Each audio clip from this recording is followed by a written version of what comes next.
Ramaswamy, doctor Babasaheb Ambedkar, Mahatma Jyotiba Phule, Savitribai Phule, Rajarshi Shahu Maharaj या सर्व महामानवांना प्रथम वंदन.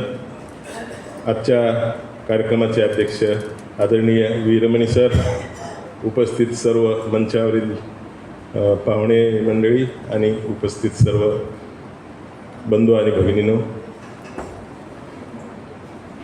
मी औरंगाबादहून आलेलो आहे. 1998मध्ये मी वीरमणी सरांना भेटायला गेलो होतो चेन्नईला. That time I wrote 2 books on Periyar 1998. आणि मग त्यावेळी वीरमणी सरांनी मला फार ॲप्रिशिएट केलं होतं. आणि त्यानंतर आजपर्यंत 10 पुस्तकं लिहिलेली आहे मी मराठीमध्ये आणि इंग्रजीमध्ये पेरियारवर. म्हणजे पेरियारिझम आणि द्रविड मुवमेंट याच्यावर खूप अभ्यास केलेला आहे. Recently Periyar architect of rational society असं एक पुस्तक, माझं 300 पानाचं पुस्तक आहे. ते इंग्लिशमध्ये ते आलेलं आहे आत्ता. असे आणि आत्ता मी पेरियार ॲज ए जर्नलिस्ट असं एक पुस्तक लिहिते. कारण मी स्वतः जर्नलिझम केलेलं आहे, मास्टर ऑफ जर्नलिझम आहे. सो ते जर्नलिझमच्या अँगलने पेरियार ॲज ए जर्नलिस्ट हे पुस्तक मी म्हणजे जवळपास तयार झालेलं आहे. आणि अशा पद्धतीनं पेरियारचे बरेचसे ओरिजिनल मला जे काही इंग्रजीतून पेरियारचे भाषण स्पीचेस मिळाले ते मराठीमध्ये ट्रान्सलेट केलेले आहेत. द रामायण ट्रू रीडिंग पेरियारचं पुस्तक हे मी मराठीमध्ये ट्रान्सलेट केल्यानंतर महाराष्ट्रामध्ये प्रचंड खळबळ माजलेली होती. मराठीमध्ये जे पेरियारचं पुस्तक त्याला मी रामायणातील सत्य असं नाव दिलं. ते एका ठिकाणी तर ते पुस्तक लायब्ररीतून काढून टाका म्हणून लोकांनी मोर्चा नेला होता आणि त्या मोर्चावर पोलिसांनी फायरिंग केली होती. म्हणजे पेरियार हा विषय एवढा म्हणजे या महाराष्ट्रामध्ये स्फोटक विषय आहे. लास्ट इयर औरंगाबादमध्ये आम्ही पेरियारचा स्टॅच्यू उभा केला आणि तिथं इनॉग्रेशनचा कार्यक्रम घेतला. पण या देशातली RSS ही पेरियारला आपला दुश्मन मानते हे आपल्याला माहीत आहे. BJP आणि RSS हे पेरियारला आपला दुश्मन मानतात. त्यामुळे त्यांनी औरंगाबादच्या ठिकाणी एक पोलीस कमिशनरला ॲप्लिकेशन दिलं की this statue should not be inaugurated अशा पद्धतीचं ॲप्लिकेशन दिलं आणि ते त्यांनी बंद पाडलं. म्हणजे इनॉग्रेशनचा प्रोग्राम झाला पण the statue was not inaugurated. Actually, this statue is the first statue in Maharashtra we have dared to erect. परंतु इथल्या काही हिंदुत्ववादी लोकांना ते पेरियारला फार घाबरतात. इथं म्हणजे जसं उत्तरेमध्ये घाबरतात. उत्तरेमध्ये सुद्धा एकदा मायावतीचं BJP सोबतचं जे एकदा गठबंधन होतं तेव्हा कांशीरामजींनी सांगितलं होतं की पेरियार यांची आपल्याला तिथे जयंती करायची आहे. परंतु BJPने सांगितलं की तुम्ही जयंती करू नका. परंतु यांनी ते जयंती केली आणि त्यांचं ते गठबंधनचं जे सपोर्ट होता तो काढून घेतला. म्हणजे पेरियारच्या जयंतीमुळे एक सरकार पडलं होतं. म्हणजे एवढा म्हणजे पेरियार हा विषय या देशामध्ये आजही ज्वलंत आहे. आता पेरियार आणि महाराष्ट्र म्हणजेच पेरियार आणि बाबासाहेब आंबेडकर यांचं relation. One book I rot on Periyar and Ambedkar comparative study.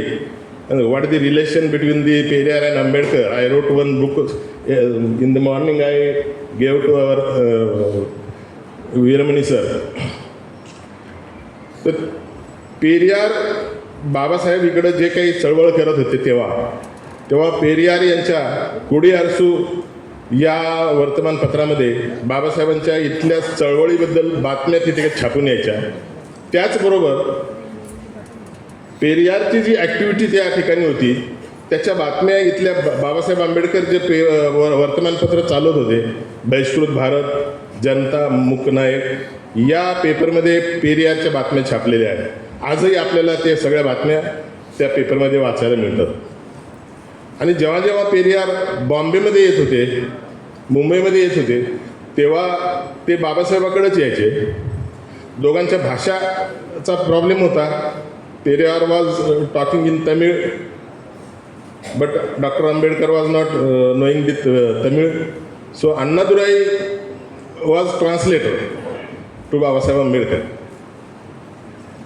तर हे असे बाबासाहेब म्हणजे मुंबईत आले तर ते बाबासाहेबाकडे यायचे. सगळ्या दोघांच्या ॲक्टिव्हिटीजच्या चर्चा व्हायच्या. बाबासाहेब मद्रासमध्ये बऱ्याचदा गेले तेव्हा पेरियारशी भेट घ्यायचेच. आणि मगाशी यांनी रविचंद्रांनी सांगितलं जसं की लोक म्हणायचे बाबा आमच्याकडे या बाबासाहेबांना, तर बाबासाहेब म्हणायचे Periyar is there, so I am not needed there, so you contact Periyar. तसं पेरियार तिकडे तामिळनाडूमध्ये जे आपल्याकडे बाबासाहेब आंबेडकरांनी महात्मा फुले यांनी काम केलं ते काम तिकडे करत होते. वास्तविक पाहता पेरियार आणि बाबासाहेब आणि फुले यांचं जे रिलेशन आहे म्हणजे एज्युकेट, ॲजिटेट अँड ऑर्गनाईज, हे तिन्ही महापुरुषांचं हे एक वाक्य होतं. जसं पेरियारने सुद्धा शिक्षणावर लोकांना कॉन्सन्ट्रेट करायला सांगितलं. याचं कारण असं होतं, आपल्या देशामध्ये विज्ञान शिकवलं जात नव्हतं. Science was not taught in India. तर आपल्याकडे काय शिकवलं जात होतं? मनुस्मृती, वेद, हे असे सगळ्या धार्मिक पुस्तकं शिकवली जात होती. आणि त्याचा परिणाम काय होता की आपल्या देशामध्ये एकही संशोधन झालं नाही किंवा एकही शोध लागला नाही. हे लाईटचा शोध किंवा टेलिफोनचा शोध, हे सगळे शोध फॉरेनमध्ये लागले.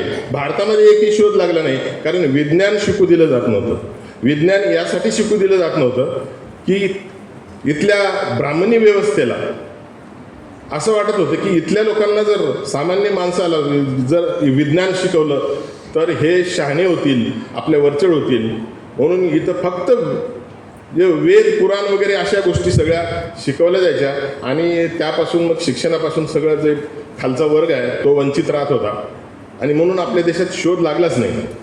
म्हणून पेरियारनी सुद्धा सांगितलं की शिक्षण, education is the most important. Doctor Babasaheb आंबेडकरांनी सांगितलं education is the most important. तसंच फुलेंनी जेव्हा एकदा त्या कमिशनला भेट दिली तेव्हा त्यांनी सांगितलं फुलेंनी की या देशामध्ये विज्ञान शिकवलं गेलं पाहिजे, या देशामध्ये इंग्रजी शिकवली गेली पाहिजे, त्याशिवाय देशामध्ये सुधारणा होणार नाही. म्हणजे या तिन्ही लोकांनी एज्युकेशनवर जास्त भर दिलेला आहे. त्यानंतर पेरियार काँग्रेससोबत होते 1925पर्यंत. काँग्रेसमध्ये असताना पेरियारनी रिझर्वेशनवर फोकस केला. रिझर्वेशन जे त्यावेळेस जे गव्हर्नमेंट ऑफिसेसमध्ये